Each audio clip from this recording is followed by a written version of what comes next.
तो आज का टॉपिक है untold story about birth of Ravan.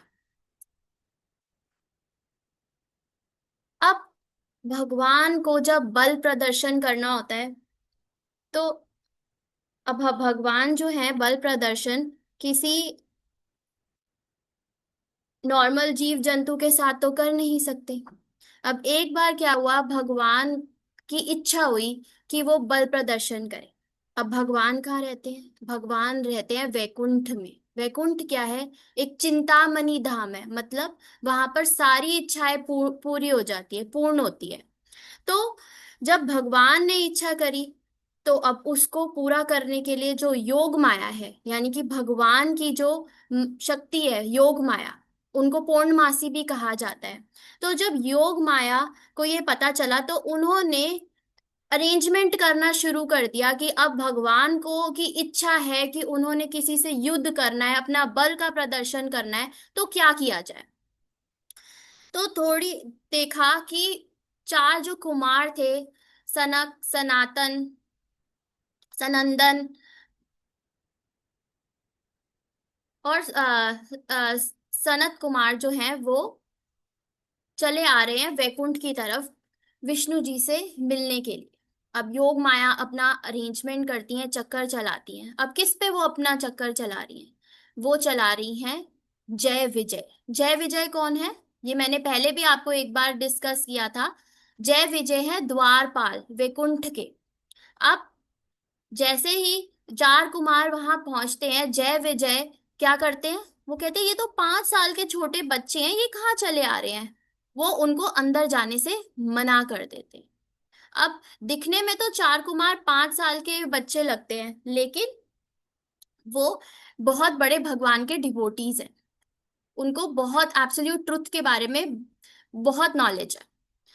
तो और वो ब्रह्मचर्य फॉलो करते हैं, इसीलिए वो 5 साल के ही रहते हैं कि वो इस माया में पड़े ही ना।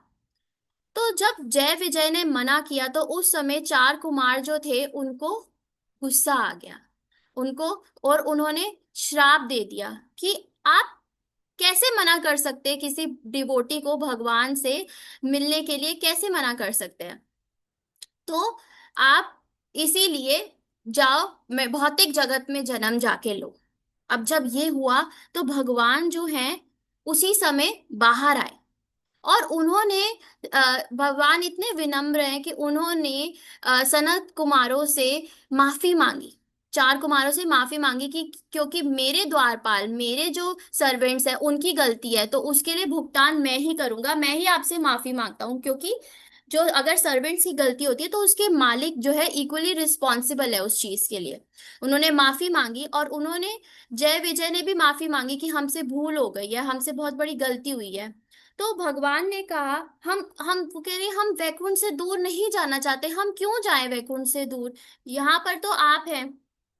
तो भगवान ने कहा अच्छा ठीक है, तुम या तो 7 जन्म लो मेरे से, 7 जन्म लो मेरे भक्त बनकर, या फिर 3 जन्म लो मेरे दुश्मन बनकर।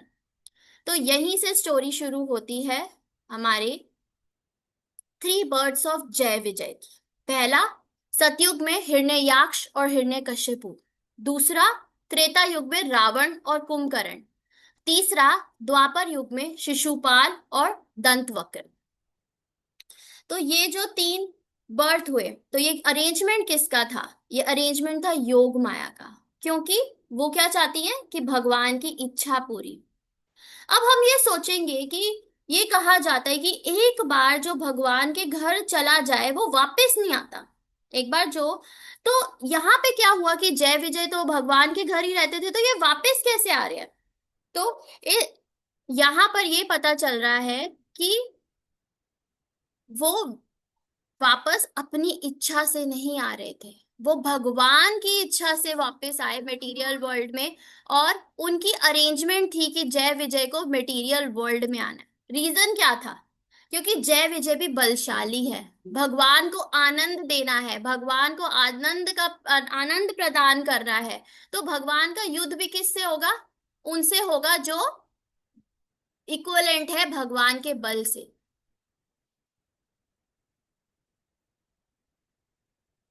अब जो हम नेक्स्ट स्टोरी सारी जो ले रहे हैं वो है वाल्मीकि रामायण में से, उत्तरकांड में से, चैप्टर नंबर 2 से लेके चैप्टर नंबर 9 तक। ये जो है ये एक कॉन्वर्सेशन है, जब राम जी वापस आ गए अयोध्या और उन्होंने अपना किंगडम वापस ले लिया, तो उस समय सारे ऋषि मुनि आए थे भगवान से मिलने के लिए, राम जी से मिलने के लिए। तो उस समय ये कॉन्वर्सेशन हुई श्री राम जी और अगस्त्य ऋषि के बीच में, जिसमें पता चला जो कि राक्षसों के बारे में और रावण का जन्म के बारे में श्री राम को अगस्त्य ऋषि ने बताया। तो सबसे पहले बत, आते हैं शुरुआत कहाँ से। कहा जाता है कि ये परदादा हैं रावण और कुबेर के। कौन है? पुलस्त्य ऋषि। अब ये कौन है? ये ब्रह्मा जी के पुत्र हैं, 10 प्रजापतियों में से एक हैं, और भगवान के ब्रह्मा जी के मन से, माइंड से उत्पन्न हुए। बहुत ज्यादा पायस, राइचियस और पावरफुल थे। ब्रह्म ऋषि थे, उनके एक ब्रह्म ऋषि थे, और सारे देवताओं के फेवरेट भी थे। अब ये कहाँ रह रहे थे? ये रह रहे थे स्लोप ऑफ माउंट मेरू, जो कि एक तृण बिंदु नाम के राज ऋषि थे। मतलब एक राज ऋषि कौन होते हैं कि ये राजा भी हैं और साथ में ऋषि भी हैं। तो तृण बंधु जो हैं, उनके उनका जो किंगडम है वहां पर माउंट मेरू, जो मेरू पर्वत है, उसके वहां पे इनका एक हर आश्रम था। अब पुलस्त्य पुलस्त्य ऋषि जो हैं वो वहां पर अपना तपस्या करते थे, भगवान के बारे में पढ़ते थे, मेडिटेट करते थे। तो जो गंधर्व स्त्रियां हैं, राजकन्या हैं और उनकी सहेलियां हैं, वो तृणबंधु की जो डॉटर हैं, वो सब क्या करती थी, वो वहीं पर वन में जहां पर इनका आश्रम था वो घूमती थी, अटकेलियां लगाती थी, भागती थी, एक दूसरे के पीछे खेलती थी।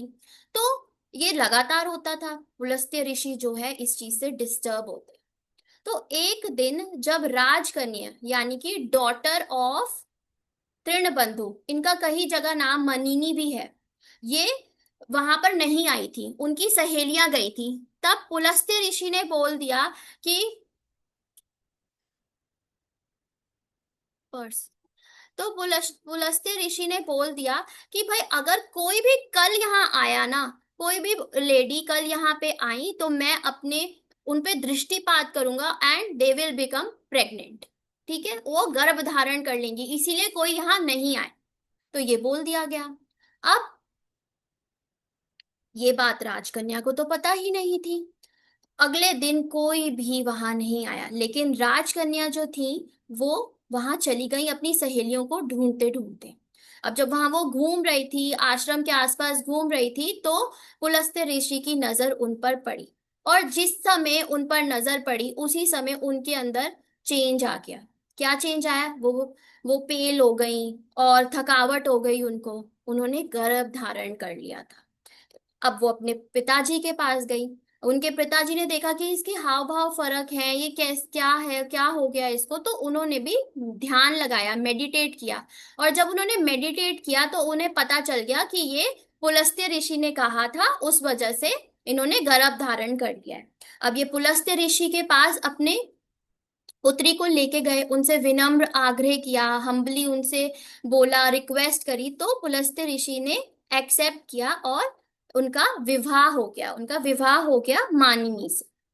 अब पुलस्त्य ऋषि ने कहा, और इन्होंने बहुत सेवा करी अपने हस्बैंड की। तो पुलस्त्य ऋषि ने कहा, क्योंकि आपने गर्भ तब धारण किया था जब मैं स्क्रिप्चर्स पढ़ रहा था और सुन रहा था, तो जो पुत्र भी पैदा होगा वो मेरे जैसा ही होगा, मतलब equal in all respects to sage Pulastya. और जो पुत्र पैदा हुआ उसका नाम था पोलस्त्य। पुलस्त्य का पुत्र पोलस्त्य। और दूसरा नाम क्या था? विश्रवन या फिर विश्रवा। विश्रवन या फिर विश्रवा। ठीक है, तो पुलस्त्य क्यों, उनका नाम विश्रवन क्यों पड़ा? विश्रवण, श्रवण कर रहे थे उस समय पुलस्त्य ऋषि, स्क्रिप्चर्स का, वो भगवान की लीलाओं का श्रवण कर रहे थे, मतलब वो बोल रहे थे, रीड कर रहे थे और सुन रहे थे उसी चीज को, तो श्रवण हो रहा था। तो उस समय क्योंकि वो श्रवण कर रहे थे तो इसीलिए पुत्र का नाम पड़ा विश्रवा, विश्रवण। ठीक है, तो ये हो गया बर्थ ऑफ पौलस्त्य। अब पौलस्त्य यानी कि विश्रवा जो है उनकी मैरिज हुई देवरिनी से। ये कौन थी? ये भरद्वाज ऋषि की बेटी थी। और उनसे जो पुत्र की प्राप्ति हुई वो पुत्र था वैश्रवन। आप नाम याद रखिए, वैश्रवन, यानी कि आगे चल के कुबेर। अब जो ये कुबेर थे, इन्होंने वैश्रवा थे, वैश्रवन थे, वैश्रावण, वैश्रवन जो थे, ये इन्होंने यज्ञ जो है बाय बर्थ यज्ञ, क्योंकि आश्रम में रहते थे तो बाय बर्थ यज्ञ करते थे। फिर इन्होंने थाउजेंड्स ऑफ इयर्स के लिए तपस्या करने के लिए ये गए। अब जब इन्होंने तपस्या करी तो थाउजेंड्स ऑफ इयर्स के लिए तपस्या करी तो ब्रह्मा जी इनसे प्रसन्न हुए और बाकी देवताओं के साथ उनको एक वरदान देने के लिए पहुंचे। अब जब कुबेर से बोला गया कि आप क्या क्या वरदान चाहिए आपको, तो कुबेर ने बोला कि मैं लोकपाल बनना चाहता हूँ। लोकपाल क्या होता है? Guardian and protector of the world. तो यानी कि वो लोक कल्याण करना चाहते थे, उसका प्रोटेक्शन करना चाहते थे। तो अब ब्रह्मा जी और सारे जो देवता है वो फोर्थ लोकपाल अपॉइंट करना ही चाहते थे उस समय। तो उन्होंने कुबेर को फोर्थ जो क्या बोलते हैं लोकपाल है वो अपॉइंट कर दिया। साथ में उनको बोला कि आप धन के देवता भी बने, लॉर्ड ऑफ वेल्थ बने। और साथ में ब्रह्मा जी ने उन्हें पुष्पक विमान भी दिया। तो अब चार लोकपाल कौन कौन से हैं? सबसे पहले इंद्र, वरुण, यम, और चौथे थे कुबेर। यानी कि चारों दिशाएं हैं तो चारों दिशाओं के गार्डियंस हो गए, इंद्र, वरुण, यम और कुबेर। तो अब कुबेर जब उनको बून मिल गया और फिर वो अपने पिताजी के पास आए और उनसे कहा कि उन्होंने बड़े हम्बल तरीके से हाथ जोड़ के अपने पिताजी से इंक्वायरी करी कि भाई मैं लोकपाल तो बन गया हूँ लेकिन मेरे को कोई स्थान जो है वो मिला नहीं है रहने के लिए। ब्रह्मा जी ने किसी भी देवताओं ने मुझे स्थान नहीं दिया। तो विश्रवा जो है उनके पिता विश्रवा, उन्होंने कहा कि ठीक है, त्रिकूट पर्वत है, सदर्न ओशन में त्रिकूट पर्वत है, वहां पे एक नगरी है लंका। ये जो नगरी है ये बहुत ज्यादा स्पेशियस है, जैसे अमरावती है, इंद्र की जो नगरी है अमरावती, वैसी स्पेशियस है। और ये विश्वकर्मा ने ही बनाई थी। किसके लिए बनाई थी? राक्षसों के लिए बनाई थी। तो आप जाओ, अभी यहाँ पे कोई भी राक्षस नहीं रहते, तो आप जाओ और अपना जो रेजिडेंस है वहीं पे लीजिए। तो अपने फादर के कहने पर जो कुबेर है उन्होंने लंका में जाके अपना किंगडम जो है वो बसाया। अब लंका बनी कैसे थी? हम लंका की अब हिस्ट्री में आ रहे हैं कि भाई राक्षस कैसे बने और लंका कैसे बनी। तो इनिशियली क्या है, ब्रह्मा जी ने जो पानी है ओशन बनाया एंड फिर उसमें जो जीव जंतु रहते हैं वो क्रिएट करे। और उनकी प्रोटेक्शन के लिए इन्होंने जो है वो जीव जंतु बनाए। अब जो ये जीव थे, जो जीव थे, ये ब्रह्मा जी के पास बहुत डर गए भूख और प्यास से, और ब्रह्मा जी के पास पहुंचे और कहने लगे कि भाई आप हमें बताएं हम क्या करें। तो ब्रह्मा जी ने कहा कि तुम जो वाटर है ना, जो ये ओशन है, सारा पानी है, इसको प्रोटेक्ट करो।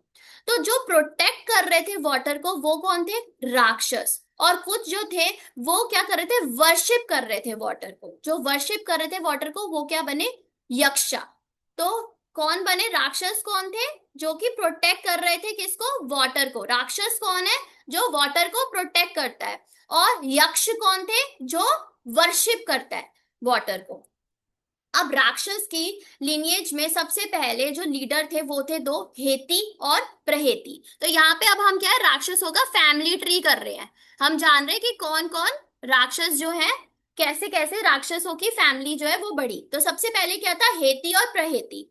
जो प्रहेती है ना वो मतलब धार्मिक था और वो धर्म धर्म के को फॉलो करना चाहता था, तो वो तपस्या करने वन में चला गया। तो पर हेती जो था वो राक्षसों का राजा बना। उसने क्या किया, उसने जो यम की बहन है भय, उससे विवाह किया, उससे शादी करी। और दोनों ने का पुत्र हुआ विद्युत केश। विद्युत केश की जो है आगे शादी हुई किससे, डॉटर ऑफ संध्या। संध्या से हुई। इसका नाम था सलंकंतंकता करके नाम था डॉटर ऑफ संध्या का। और थोड़े ही टाइम में जो डॉटर ऑफ संध्या है यानी पुत्री है संध्या की, उन्होंने कंसीव कर लिया एक विद्युत केश से पुत्र। अब जो ये राक्षसी थी ये कहाँ चली गई, मंडार पर्वत के स्लोप पे चली गई और वहां पे उन्होंने पुत्र को जन्म दिया। लेकिन ये इतना भोग विलास में लीन थी, इतना सेंस ग्रेटिफिकेशन में लीन थी, जैसे ही पुत्र का जन्म हुआ, पुत्र को वहीं त्याग कर, वहीं छोड़कर वो जो है वापस अपने पति विद्युत केश के पास चली गई, उनके साथ भोग विलास करने के लिए। अब जो ये पुत्र था, ये जो बच्चा था, ये चिंगाड़े मार के रो रहा था, और वहां से थोड़ी दूर पे ही शिव जी और पार्वती जी नंदी पे जा रहे थे। अब उन्होंने क्या किया, बच्चे के रोने की आवाज सुनी। तो जब बच्चे की रोने की आवाज सुनी तो पार्वती जी को दया आ गई, और उन्होंने कहा कि मैं इसका इसका पालन करना चाहती हूँ, मैं इसे पुत्र बनाना चाहती हूँ। शिव जी ने कहा ठीक है। एंड शिव जी ने बोला तुम इसका नाम रखा गया सुकेश। क्या नाम रखा गया, सुकेश। तो आप देख रहे हैं हेती, हेती का पुत्र क्या है, विद्युत केश। विद्युत केश का पुत्र क्या है, सुकेश। ठीक है। तो सुकेश जो है वो पार्वती जी ने अपने साथ ले लिया, और पार्वती जी ने उसको बूंद दिया कि तुम इंस्टेंटली ही अपनी माँ के एज के जितने बड़े हो जाओ, बड़े हो जाओ। और फिर एक और वरदान दे दिया कि तुम इमॉर्टल हो जाओ, चिरंजीवी हो जाओ, मतलब तुम मरो ना।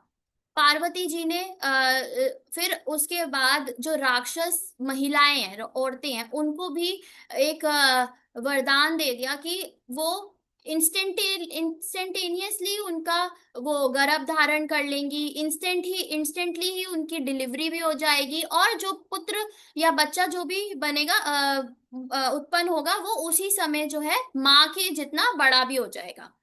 तो अब सुकेश को लॉर्ड शिवा से बहुत ज्यादा वेल्थ भी मिली, और एक फ्लाइंग सिटी भी मिली, जो एयर में एक फ्लाई करती है, वो भी मिली।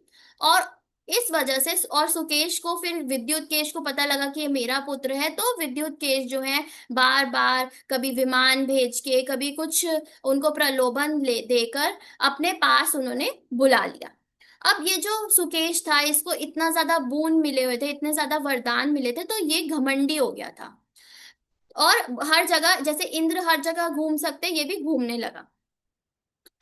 क्योंकि ये शिव जी का पालित पुत्र था, तो गंधर्व जो थे उनको लगा ये बड़ा पायस है, तो ग्रामिनी नाम की एक गंधर्व था, उसने अपनी पुत्री देववती जो है वो सुकेश के साथ, वो के साथ उसका विवाह करा दिया। अब सुकेश के तीन पुत्र हुए, माल्यवान, सोमाली और माली। और ये जो थे ना, ये स्ट्रॉन्ग और इक्वल इक्वल इन स्ट्रेंथ है एज लॉर्ड शिवा, मतलब इतने पावरफुल थे उस समय, जो राक्षस थे इतने पावरफुल थे।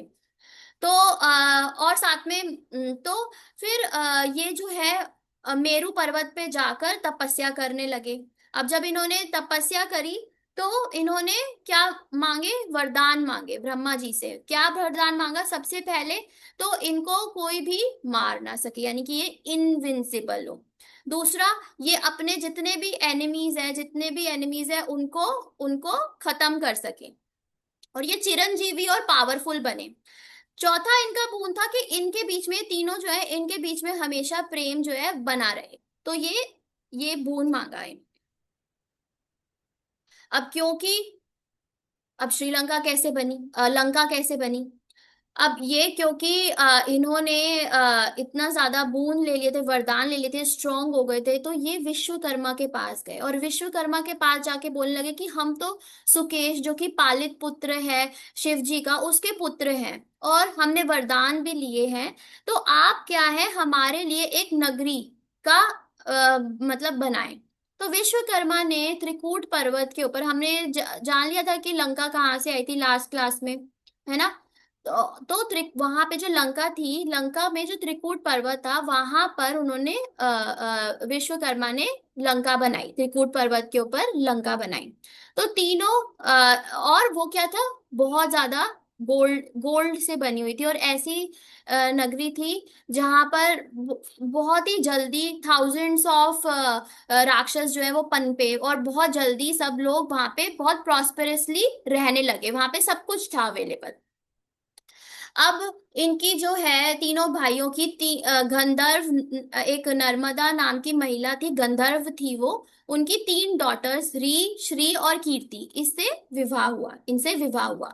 लेकिन क्योंकि ये बहुत ज्यादा मतलब पावरफुल हो गए थे, इमॉर्टल हो गए थे, चिरंजीवी हो गए थे, तो इन ये जो है बहुत ज्यादा दम्भी हो गए, मतलब इनके अंदर बहुत ज्यादा घमंड आ गया।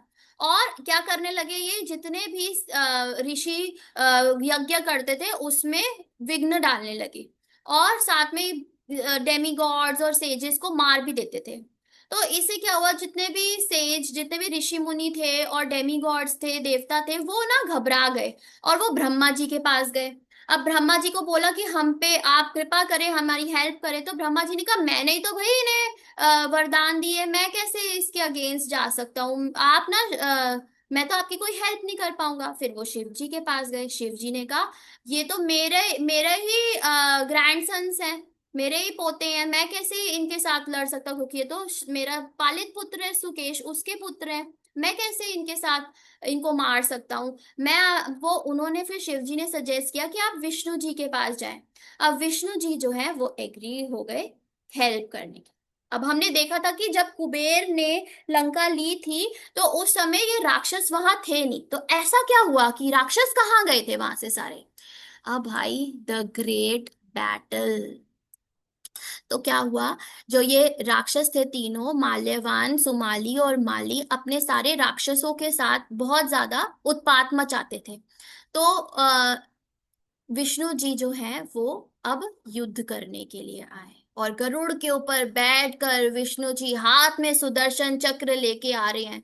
और जितने भी राक्षस आ रहे थे, उन्होंने कितने थाउजेंड्स ऑफ इयर्स तक कितने यज्ञ किए हुए थे, वैदिक यज्ञ किए हुए थे, पावरफुल थे इतने, लेकिन जैसे ही भगवान आए वैसे ही उन्होंने हंड्रेड्स ऑफ थाउजेंड्स ऑफ जितने राक्षस थे उनको मार दिया।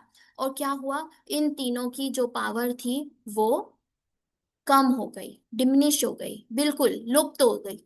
तो ये लोग डर गए, और इन्होंने क्या किया कि हम विष्णु से लड़ तो सकते नहीं है, तो ये वहां से भाग गए। और कहाँ भागे, भाग गए रसातल में। तीनों भाई कहाँ, माल्यवान को तो मार दिया था, बाकी जो दोनों भाई थे वो कहाँ गए, रसाताल भाग गए।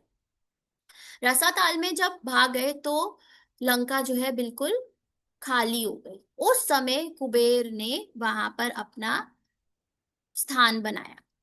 अब जब ये सोमाली है, थोड़ी टाइम बाद जब ये रसातल गए, थोड़े टाइम बाद ये वापस आए, और इन्होंने देखा कि लंका में कौन रह रहे हैं, कुबेर रह रहे हैं। अब क्योंकि लंका इतनी सुंदर, इतनी अच्छी, वहां पे हर चीज अवेलेबल है, इतनी ज्यादा अच्छी है, तो इनके मन में आया कि मैं कैसे ये लंका वापस ले। तो कहाँ क्या शुरू हुआ, द ग्रेट कॉन्स्पिरेसी। अब इन्होंने क्या किया, सोमाली ने अपनी जो बेटी है केकशी, उसको बोला कि कुबेर के पिता है विश्रवा, आप क्या करें, आप विश्रवा को जाकर के साथ विवाह करें, उन्हें उकसाएं और उनके साथ विवाह करें, और जब उनसे संतान उत्पन्न होगी तो आप अपना हिस्सा मांगिएगा। तो आधा हिस्सा जो है उनको विश्रवा को देना ही पड़ेगा, तो कुबेर से हमें आधी लंका तो मिल ही जाएगी। जब आधी लंका मिल जाएगी तो बाकी आधी तो हम अपने आप ही ले लेंगे। तो ये सोच थी सोमाली की। अब क्योंकि उन्होंने पहले तो केकशी ने मना किया, लेकिन जब उनको लोभ दिया गया कि भाई आपको एक किंगडम मिलेगा, आपको लंका मिलेगी, तो वो भी फिसल गई। और उन्होंने क्या किया, उन्होंने वो गई, जाकर विश्रवा के पास खड़ी हुई। अब ये संध्या वंदन का टाइम था, इस समय वो संध्या वंदन कर रहे थे, वहां गई और इन्होंने अपने हाव भाव से डिस्टर्ब करने की विश्रवा को कोशिश करी, और अपने अंगूठे के नाखून से कुरेदती गई जमीन, जिसकी वजह से आवाज हुई, और विश्रवा जो है उनका ध्यान गया केकशी पर। अब उस समय क्या होता था कि अगर कोई महिला, कोई भी लेडी, स्त्री आकर किसी पुरुष से चाहती है कि हमारे को सन की पुत्र की प्राप्ति हो, तो कोई मना नहीं कर सकता था उस समय। अब विश्रवा ने मेडिटेट किया, उन्हें पता तो चल गया कि कैकशी के मन में क्या है। तो उन्होंने कहा, आपको जो, मैं आपको पुत्र तो दूंगा, लेकिन आपको जो पुत्र प्राप्त होंगे ना, वो राक्षस उनमें ज्यादा होंगे, राक्षस ज्यादा होंगे, ब्राह्मण के गुण कम होंगे, वो उत्पात करेंगे, वो यज्ञ में विघ्न डालेंगे। तो ये सुनकर केकशी जो है वो बहुत ज्यादा दुखी हो गई, और उन्होंने रिक्वेस्ट करी विश्रवा को कि प्लीज आप ऐसा ना करें, मुझे कोई अच्छा पुत्र भी दीजिए। तो उसके बाद उन्होंने कहा, ठीक है, एक पुत्र जो है वो आपका विष्णु भक्त होगा। तो इसीलिए रावण, कुंभकर्ण, शूर्पणखा और विभीषण का जन्म हुआ। अब जब ये हुए, तो ये सब तो हमने डिस्कस पिछली क्लास में कर लिया था कि रावण जैसे ही उनका जन्म हुआ, उसी समय उनके 10 10 सिर हो गए, और 10 सिर हो गए, और वो बड़े हो गए। और उन्होंने वो शुरू से ही उत्पात मचाते थे। कुंभकर्ण भी जगह जगह, जैसे कभी अमरावती जा रहे इंद्र के लोग, कभी कहीं जा रहे, वहां से जाके ऋषियों को खा जाते थे, डेमीगॉड को खा जाते थे। तो सब बहुत परेशान थे इस वजह से। तो क्या हुआ कि हाँ, ये फिर तपस्या करने गए। अब इन्होंने 10,000 साल तक तपस्या की। अब रावण ने इतनी घंघोर तपस्या करी कि जब 1,000 होता था, क्योंकि उसके 10 सिर थे, उसे 10 ग्रीव भी कहा जाता है, दशानन, 10 ग्रीव, 10 ग्रीव भी कहा जाता है रावण को। तो वो 1,000 साल होता था, तो वो अपना एक सर काट के अग्नि में डाल देता था। तो इतनी उसकी मुश्किल, कठिन जो है वो तपस्या थी। और जो जब उसका 9वां सिर कट कट गया, तो जब 10वां सिर कटने की बारी आई, तो उस समय ब्रह्मा जी आए। और ब्रह्मा जी वहां पे आए, तो उन्होंने कहा, मांगो, क्या वरदान मांगना है। तो रावण ने वरदान मांगा कि भाई मुझे आप इमॉर्टल बना दो, अमर बना दो। तो उन्होंने कहा, आपको तो मैं ये वरदान नहीं दे सकता। तो उन्होंने कहा, ठीक है, मुझे ऐसा करें कि मैं मनुष्य और रीछ और वानर, इनको तो कुछ समझता नहीं हूँ, वो तो मेरा कुछ बिगाड़ नहीं सकते। आप मेरे को गंधर्व ना मारे, मुझे राक्षस ना मारे, मुझे यक्ष ना मारे, मुझे देवता ना मारे, ऐसे करके उन्होंने वरदान मांग लिया। तो ब्रह्मा जी ने कहा, तथास्तु। अब विभीषण से अब कुंभकर्ण की बारी आई। जब कुंभकर्ण की बारी आई, तो सारे देवता बड़े डर गए। उन्होंने कहा, ये तो अभी ही इतना हमें प्रताड़ित करता है, इतना परेशान करता है, अगर आप इसे क्या बोलते हैं, कुछ ऐसा वरदान दे देंगे तो हमारे लिए कितना दिक्कत होगी। तो उन्होंने फिर सरस्वती जी को बुलाया, और सरस्वती उस समय उनकी जीवा पे बैठ गई कुंभकर्ण के, और कुंभकर्ण ने मांगा कि मैं सोता रहूं। तो ये बोल के, तथास्तु बोल के, ब्रह्मा जी वहां से चले गए। और विभीषण जो थे, उन्होंने मांगा कि मैं ना हमेशा वेदों का, वैदिक जो है शास्त्रों का पालन करूं, कुछ गलत ना करूं, विष्णु भक्ति करूं, तो ऐसी चीजें मांगी। और साथ में ब्रह्मा जी ने उनको इमॉर्टलिटी का भी वरदान दे दिया। अब जब ये वरदान मिल गए, तो रावण जो है वो बहुत ज्यादा, क्या बोलते हैं, स्ट्रांग हो गया। तो उसने फिर जाके कुबेर से लड़ाई करी, और क्या किया, कुबेर से और अपना लंका जो है वापस ले ली। विश्रवा के कहने पे कुबेर ने लंका छोड़ दी। और जो पुष्पक विमान जो ब्रह्मा जी ने कुबेर को दिया था, वो भी रावण ने हथिया लिया। हरे कृष्ण। तो ये थी आज की हमारी रावण का बर्थ, जो हमने इसके बारे में नहीं पढ़ा था, ये हमने इस क्लास में पूरा लास्ट क्लास से कवर कर लिया है। अब हम क्विज करें, प्रभु जी, क्विज करें या अभी वो ले लें, क्वेश्चंस ले लें थोड़े बहुत। हाँ, क्विज कर लेते हैं मत जी, फिर आपको फिर समय भी हो जाएगा, लेट होगा ना आपको। हाँ जी।